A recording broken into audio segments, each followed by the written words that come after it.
Hello everyone, welcome to ITMOYBD Academy। আজকে আমরা C programming এর কিছু ইম্পর্টেন্ট জিনিস দেখব। সেটি হচ্ছে ডেটা বা উপাত্ত কি এবং ডেটা টাইপ কি, ভেরিয়েবল বা চলক কি, কনস্ট্যান্ট বা ধ্রুবক কি। এই কটি জিনিস আমরা দেখব সংক্ষেপে। আহ, প্রথমত হচ্ছে ডেটা, অর্থাৎ আপনাকে যদি জিজ্ঞেস করা হয় যে আপনার নাম কি, বা ইংরেজিতে বলা হয় যে হোয়াট ইজ ইউর নেম। তো আ কেউ একজন উত্তর দিবে হচ্ছে ফর এক্সাম্পল যে আমার নাম করিম। আবার যদি জিজ্ঞেস করা হয় আপনার বয়স কত অর্থাৎ এইজ কত? হয়তোবা বলবে যে আমার বয়স হচ্ছে 25। তারপর হয়তোবা বলবে যে আপনার অ্যাড্রেস কি? এখানে একটা অ্যাড্রেস বলবে। তো এই যে আ যে উপাত্তগুলো দিচ্ছে যে নাম কি, বয়স কত এবং ঠিকানা কি? এই প্রত্যেকটা জিনিস হচ্ছে একেকটি ডেটা বা উপাত্ত। আ তো নরমালি যেটা হয় যে আমরা যদি এরকম কোনো কিছু সম্পর্কে অনেকগুলো ডেটা পাই, তখন আমরা এগুলোকে নিয়ে সুন্দর করে উপস্থাপন করে, গুছিয়ে উপস্থাপন করে একটি তথ্য উপস্থাপন করতে পারি। অর্থাৎ তথ্য পেয়ে যাই কারো সম্পর্কে। সো আ এটা হচ্ছে ডেটা। এখন সি প্রোগ্রাম আসলে কিভাবে ডেটাকে হ্যান্ডেল করে? তো সি প্রোগ্রামে যেটা হয় যে, যেকোনো প্রোগ্রামিং আ ল্যাঙ্গুয়েজ তৈরি করার উদ্দেশ্যটাই হচ্ছে যাতে সেই ল্যাঙ্গুয়েজটা ব্যবহার করে কম্পিউটারকে দিয়ে আমরা বেশ কিছু কাজ করাতে পারি। এখন কম্পিউটারকে আমি কি কাজ করাবো, কি নির্দেশনা দিব, আ সে আসলে কোন ডেটা নিয়ে কাজ করবে, কি ধরনের ডেটা তাকে পর্যালোচনা করতে হবে। এই জিনিসগুলো খুব সুন্দর করে কম্পিউটারকে নির্দিষ্ট কিছু প্রত্যেকটা ভাষারই অ্যা সি প্রোগ্রামিং হোক কিংবা সি প্লাস প্লাস হোক কিংবা পাইথন হোক, জাভা হোক, যেকোনো প্রোগ্রামিং ল্যাঙ্গুয়েজেরই এই ডেটা স্ট্রাকচার অর্থাৎ তার ডেটা টাইপ কেমন হবে এটা খুবই গুরুত্বপূর্ণ একটা বিষয়।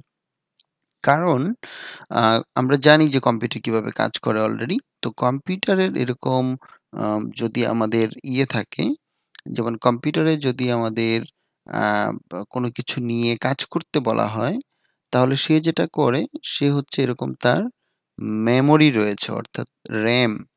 সো এরকম ফর এক্সাম্পল এটা হচ্ছে কম্পিউটারের RAM। এরকম RAM এর ভিতরে অনেকগুলো ছোট, ছোট বক্স থাকে। অর্থাৎ প্রতিটা বক্সে একেকটা বিট সে স্টোর করতে পারে এবং প্রতিটা বক্সেরই একেকটা ঠিকানা থাকে বা অ্যাড্রেস থাকে। তো আ কম্পাইলারের কাজ হচ্ছে আমরা যখন কোনো একটা প্রোগ্রাম লিখবো, সেটাকে কম্পিউটারের উপযোগী 0101 এরকম বাইনারি ডিজিট অর্থাৎ বিটসে কনভার্ট করে দেয়া। সো অর্থাৎ 0 এবং 1 এ কনভার্ট করে দেয়া। এখানে 0 থাকবে অথবা 1 থাকবে। সো এই যে কম্পিউটারে যে মেমোরি রয়েছে, এই মেমোরি আমি খুবই হালকা কিছু বলছি, বিস্তারিত যাচ্ছি না।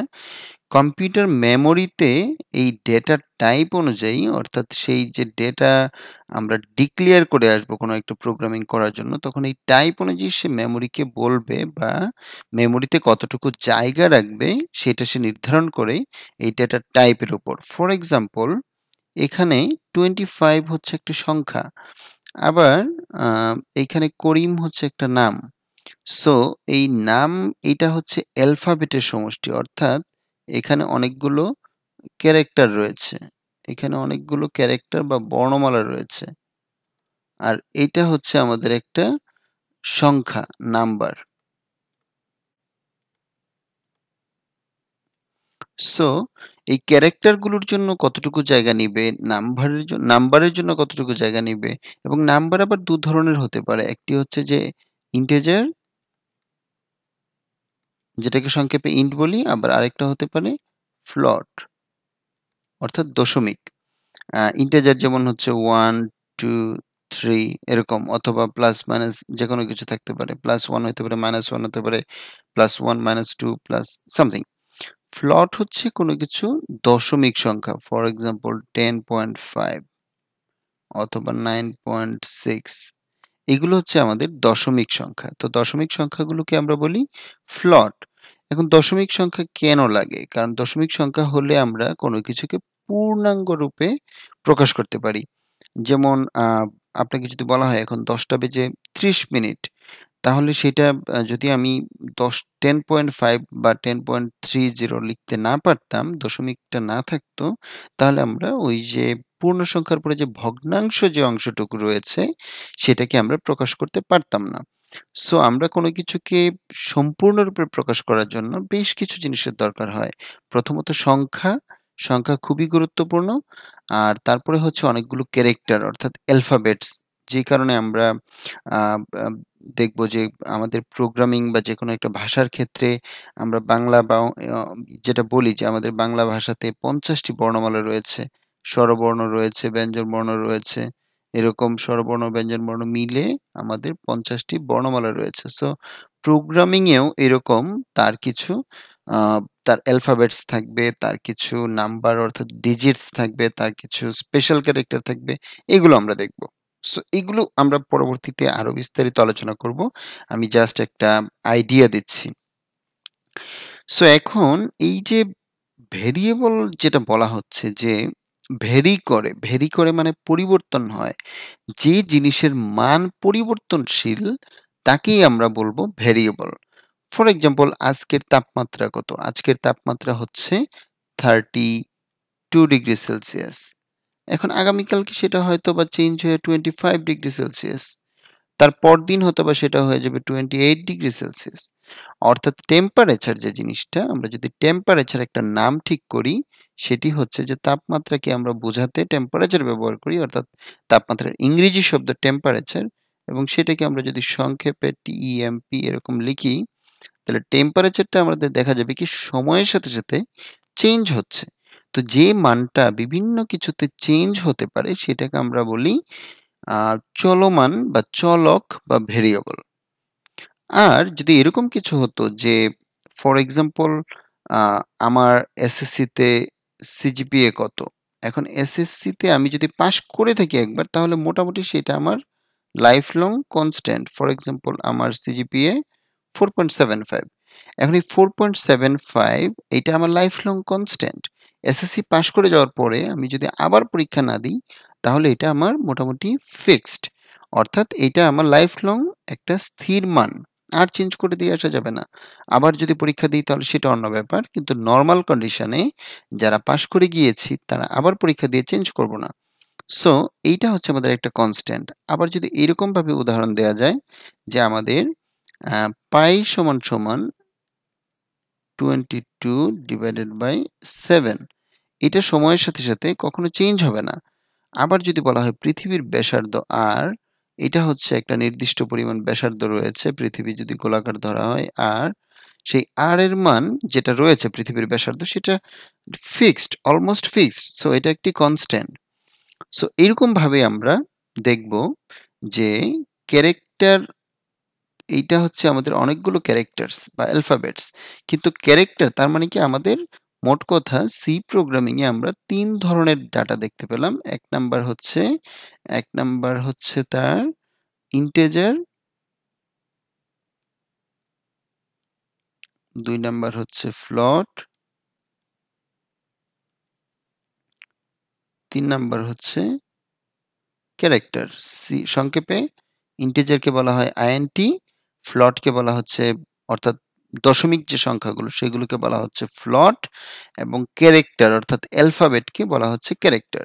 তো সি প্রোগ্রামিং এ এরকম অ্যালফাবেট যদি আমরা ক্যারেক্টার যখন ডাটা নিব তখন সেটা অ্যাকচুয়ালি আ একটা ক্যারেক্টার হবে সাধারণত by default. For example alphabet A এখন বা বি, এরকম যেকোনো একটা নিতে পারবো একসাথে। আর যদি আমাদেরকে একাধিক নিতে হয় তাহলে একটা অ্যারে ডিক্লেয়ার করতে হবে। সেটা আমরা পরে দেখব। তার মানে এইটা দেখলাম, এটা দেখলাম, এটা দেখলাম। সো আমাদের আ এই যে এইভাবে আমরা ভেরিয়েবল কি, চলক কি, প্রোগ্রামে কখন ভেরিয়েবল ইউজ করব এবং ভেরিয়েবল গুলোকে আবার ২ ভাগে ভাগ করা যায়। যেমন local variable, global variable. For example locally একজন মানুষ গুরুত্বপূর্ণ, কিন্তু গ্লোবালি সে গুরুত্বপূর্ণ নাও হতে পারে। লোকালি গুরুত্বপূর্ণ বলতে শুধুমাত্র ওই এরিয়াতে তাকে চেনা হয় বা তাকে জানে বা তার পাওয়ারটা ওই এরিয়াতে প্রয়োগ করা যায়। কিন্তু সে চাইলে গ্লোবালি অন্য একটা দেশে গিয়ে হয়তোবা তাকে কেউ নামই জানবে না। সো এটা হচ্ছে লোকাল আর গ্লোবাল ভেরিয়েবল। তেমনিভাবে লোকাল ভেরিয়েবল হচ্ছে ফাংশন, যে ফাংশনটা আমি ইউজ করব বা ডিফাইন করব, শুধু ওই ফাংশনটাই তাকে চিনতে পারবে। এই ফাংশনের বাইরে চলে গেলে আর তাকে চিনতে পারবে না। আর গ্লোবাল ভেরিয়েবলটা হচ্ছে ওই প্রোগ্রামের সমস্ত ফাংশন ওই ভেরিয়েবলটাকে ইউজ করতে পারবে। সো এখন আমরা আরেকটু জিনিস দেখব যে ভেরিয়েবল আসলে ডিফাইন করার কিছু নিয়ম আছে। আমরা যদি সেই নিয়মগুলো দেখি, তার মানে কি ভেরিয়েবল হচ্ছে যে মানটা চেঞ্জ হবে সময়ের সাথে সাথে। আর ভেরিয়েবল আসলে প্রোগ্রাম যেটা জানে, যে কম্পিউটার সি প্রোগ্রাম আমরা বলে এসেছি, কম্পিউটার কোনো একটা ডেটা যদি তাকে ইনপুট দেওয়া হয় তাহলে সে এরকম মেমোরিতে নিয়ে রাখে। এখন মেমোরির একটা অ্যাড্রেস থাকে বা একটা লোকেশন থাকে, আর একটা থাকে ভ্যালু। ফর এক্সাম্পল, যেকোনো জিনিসেরই একটা হচ্ছে যে একটা ঠিকানা রয়েছে, একটা বাড়ির ঠিকানা, আর সেই বাড়িতে কতগুলো মানুষ থাকে। সো বাড়ির ঠিকানাটা হচ্ছে আমাদের ভেরিয়েবলের নাম, আর সেই বাড়িতে যে মানুষগুলো থাকে তারা হচ্ছে ওই ভেরিয়েবলের ভ্যালু। সো এইটার একটা অ্যাড্রেস থাকবে, অর্থাৎ একটা নাম থাকবে, সেই নামটাই হচ্ছে আমাদের ভেরিয়েবল। কারণ আমরা নিজেরা যদি এটার অ্যাড্রেসটা হয়, এটার যদি অ্যাড্রেস হয় 10111010 এরকম যদি হয়, তাহলে সেটা আমরা বুঝতে পারবো না। হিউম্যান বা মানুষের জন্য এটা বুঝতে পারাটা মনে রাখা কষ্টকর। কিন্তু এইটাকে যদি আমি বলি যে এটা হচ্ছে এজ, একটা ভেরিয়েবল আমি ডিফাইন করে নিলাম যে বয়স কত, তাহলে আমি বুঝবো বয়স হচ্ছে আমার জন্য বোঝার জন্য, আর কম্পিউটার সেটাকে কম্পাইল করার পরে সেই বয়সটাকে একটা অন্য একটা বাইনারিতে কনভার্ট করবে, আর বাইনারিটা গিয়ে হচ্ছে যে এইটা হচ্ছে আমার সেই ভেরিয়েবলের ঠিকানা। এখন তখন সে আমাকে এইখানে গিয়ে আমার ডেটা বয়সের জন্য কতটুকু জায়গা রাখতে হবে মেমোরিতে, সেটা ঠিক করে তারপর সে এইখানে ফর এক্সাম্পল বয়স হচ্ছে 25 একটা ঘরের মধ্যে জায়গা রাখবে, ভ্যালুটা রাখবে। সো এইটা হচ্ছে যে হিউম্যান রিডেবল, যে নামটা আমরা ঠিক করতেছি বয়সকে বোঝানোর জন্য, কিংবা এই বয়সটা মেমোরিতে কোথায় আছে সেটাকে বোঝার জন্য, সেটাই হচ্ছে আমাদের ভেরিয়েবল। এখন ভেরিয়েবল আমি চাইলে ইচ্ছা মতো নাম দিতে পারবো না। কারণ প্রোগ্রামিং ল্যাঙ্গুয়েজ কম্পিউটারকে বোঝাতে হলে তাকে নির্দিষ্ট কিছু বর্ণ বা চিহ্ন কম্পিউটারের কিবোর্ডে যা রয়েছে তার থেকে নির্ধারিত কিছু জিনিস ইউজ করতে হবে এবং কিছু নিয়ম ফলো করতে হবে। যা খুশি তাই আমি ভেরিয়েবল ডিফাইন করতে পারবো না। সো ভেরিয়েবলগুলো ডিফাইন করার জন্য যে নিয়মগুলো, আমি যদি বেশ কিছু নিয়ম আছে, আমি খুব সংক্ষেপে যাতে সহজে মনে রাখা যায় এবং মেজর কোনো ভুল না হয় সেইভাবে আমি ৩টা নিয়ম ঠিক করেছি। নাম্বার 1, তার আগে দেখে নিই যে আমাদের কম্পিউটার কি, কি ইনপুট বা কি, কি কিবোর্ডের কোন কি সে চিনতে পারে বা কিবোর্ডের সাহায্যে আমরা আসলে কি, কি লিখতে পারবো। সো কম্পিউটার যেহেতু কিবোর্ডটা ইংরেজি ভাষায় থাকে, তার মানে এ থেকে জেড পর্যন্ত বড় হাতের সবগুলো বর্ণমালা চাইলে আমি লিখতে পারবো। আবার এ থেকে জেড পর্যন্ত ছোট হাতের সবগুলো বর্ণমালা আমরা লিখতে পারবো। তো কিবোর্ডের কাছে একটা ছোট হাতের এ আর বড় হাতের এ, অর্থাৎ আপার কেস এবং লোয়ার কেস দুইটা, টোটালি দুইটা ডিফারেন্ট বর্ণমালা। এই দুইটা কখনোই এক না কম্পিউটারে। ফর এক্সাম্পল, এই এর জন্য যদি কম্পিউটারে, আমি বলছি না যে এটা এক্স্যাক্টলি, একটা আস্কি কোড থাকে এবং সেটাকে যদি আমরা বাইনারিতে প্রকাশ করি তাহলে ফর এক্সাম্পল 10101 এরকম হতে পারে। আর ছোট হাতের এ বা লোয়ার কেস এর জন্য হইতে পারে যে 10001 এরকম। সো এই দুটো জিনিস কম্পিউটার যখন তার নিজের ভাষায় এই দুইটা জিনিসকে পড়বে, তখন আসলে সে যেকোনো কিছুই পড়তে পারে তার মতো করে। এটার মান থেকে সে আসলে বাইনারিতে কনভার্ট করে তার মতো করে পড়বে। আমরা জানি না যে এটা আসলে করেসপন্ডিং কি ভ্যালু। জানি, আমরা বের করতে পারবো, কিন্তু এই মুহূর্তে দরকার নেই। সো ডিজিটস অর্থাৎ অঙ্ক রয়েছে কম্পিউটারে 0 থেকে 9। আমাদের বাংলাতেও তাই। যখন আমরা গণিত করতে যাই তখন আমরা 0 থেকে 9 অর্থাৎ 10 টা অঙ্ক ব্যবহার করি। আর স্পেশাল সিম্বলস এরকম অনেকগুলো রয়েছে। তার মানে এইখানে 26, 26 52 টা, আর এইখানে হচ্ছে আমাদের 10 টা। আর ভেরিয়েবল হিসেবে আরেকটা জিনিস কেবল আমরা স্পেশাল সিম্বল থেকে নিতে পারবো, সেটা হচ্ছে আন্ডারস্কোর। সো মোট কথা, আমাদের ভেরিয়েবল ডিফাইন করতে গেলে এই যে A to Z বড় হাতের এবং A to Z ছোট হাতের এবং 0 থেকে 9, অর্থাৎ এই যেকোনো একটা অঙ্ক বা একাধিক অঙ্ক যা খুশি তাই আমি নিতে পারবো এবং একটি আন্ডারস্কোর চাইলে ইউজ করতে পারবো। এইগুলো হচ্ছে পারমিটেড। তারপর হচ্ছে কেস সেনসিটিভ, অর্থাৎ কেস যদি ছোট হাতের হয়, অর্থাৎ বড় হাতের হলে একরকম হবে। ফর এক্সাম্পল, আমি একটা ভেরিয়েবল এভাবে ডিফাইন করে আসতেই পারি, জি ই, আবার এটাকে আমি এভাবে ডিফাইন করতে পারি, জি ই, আবার এইভাবে সবগুলো ছোট হাতে ডিফাইন করতে পারি। অথবা এই এ এবং জি ই এরকম। এই যে যতগুলো কম্বিনেশন আমরা এখানে করছি বা পারমুটেশন আমরা যেগুলো করছি বিন্যাস সমাবেশের মতো করে, সেই প্রত্যেকটাই কিন্তু আলাদা, আলাদা অর্থ বহন করে কম্পিউটারের জন্য। কারণ এইটাকে যখন আমি কম্পিউটারে কম্পাইল করব তখন সে দিবে সামথিং একটা বাইনারিতে একটা নাম্বার দিবে। ফর এক্সাম্পল 1010101111 এরকম। এইটা যখন কম্পাইল করব তখন হয়তোবা দিবে 100101010 এরকম। দ্যাট মিনস এই প্রতিটা জিনিস, অর্থাৎ ছোট হাতের হোক, বড় হাতের হোক, একেকটা জিনিস একেকটা ভ্যালু বা মান আছে কম্পিউটারের কাছে। সো আমরা চাইলেই কোথাও এইজ এভাবে লিখলাম, আবার এইজ এই ভ্যালুটাকে এভাবে কল করলাম বা অন্য কোথাও এভাবে ইউজ করলাম, তাহলে হবে না। যদি এইজ এভাবে লিখি তাহলে এই এইজ যে মান দিবে, মান ডিক্লেয়ার করে আসবো। সব জায়গায় এটাকে এভাবেই পেতে হলে এভাবেই ব্যবহার করতে হবে। ছোট হাতের বড় হাতের একই সাথে মিক্স করা যাবে না। মিক্স করলে আরেকটা নতুন ভেরিয়েবল হয়ে যাবে। এই ২ টা যেহেতু একই ভ্যালু না। তারপরে হচ্ছে কম্পিউটারে সি প্রোগ্রামিং এর জন্য কিছু পরিমাণ রিজার্ভড ওয়ার্ডস রয়েছে। অর্থাৎ কিছু সংরক্ষিত বর্ণমালা বা শব্দ রয়েছে যেগুলো কম্পিউটার সি প্রোগ্রামিং এর জন্য নিজস্ব।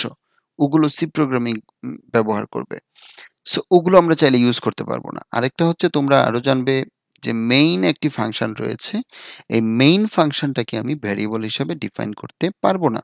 কিন্তু যেহেতু কেস সেনসিটিভ এবং আ মেইন হচ্ছে ছোট হাতের সবগুলো সো আমি এভাবে চাইলে ইউজ করতে পারবো। অথবা এভাবে ইউজ করতে পারবো। অথবা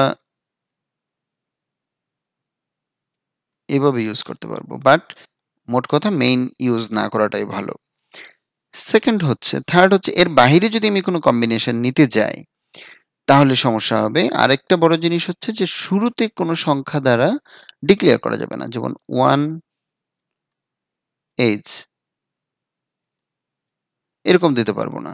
আমি শুরুতে দিতে পারবো না। কিন্তু আমি এরকম দিতে পারবো যে এইজ 1 কিংবা এইজ আন্ডারস্কোর 1 এরকম দিতে পারবো। শুরুতে সংখ্যাটা দেয়া যাবে না। এবং ভিতরে কোনো স্পেস রাখা যাবে না। এরকম রাখা যাবে না যে আমি এ জিই এখানে একটা স্পেস রয়েছে, ফাঁকা স্থান রয়েছে। এটি ইউজ করা যাবে না। এবং আমি চাইলে এট দ্য রেট ইউজ করতে পারবো না। যেমন এখানে আমি এট দ্য রেট বসায় দিলাম অথবা ডলার সাইন বসায় দিলাম। যে ডলার সাইন জিই এরকম ইউজ করতে পারবো না।